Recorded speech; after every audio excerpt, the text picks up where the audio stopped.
थोड्याच वेळात म्हणजे संध्याकाळी 5:30 वाजता सरकार मोठी घोषणा करणार आहे। अर्थमंत्री अरुण जेटलींची पत्रकार परिषद असणार आहे आणि नोटबंदीवरती मोठी घोषणा होण्याची शक्यता आहे। प्रशांत कदम आपल्याबरोबर आहे। प्रशांत, काय समोर येऊ शकतं या पत्रकार परिषदेतून?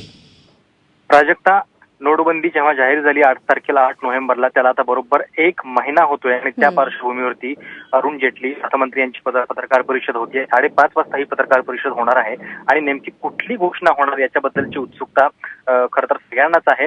आज थोड्या वेळापूर्वीच म्हणजे 4 वाजता शिवसेना पक्षप्रमुख उद्धव ठाकरे आणि शिवसेनेचे काही खासदार हे अर्थमंत्री अरुण जेटलींना भेटलेले आहेत। जिल्हा बँकांच्यावरती जे निर्बंध आहेत ते कमी करण्यासाठी जी मागणी आहे शिवसेनेची, त्याच्या संदर्भातलं एक निवेदन त्यांनी आता अरुण जेटली यांना दिलेलं आहे आणि नुकतेच त्यांच्या निवासस्थानापासून बाहेर पडलेले आहेत।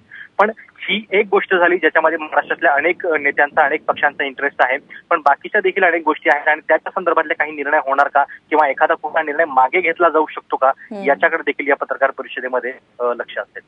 प्रशांत, तुर्तास धन्यवाद या सगळ्या माहितीबद्दल।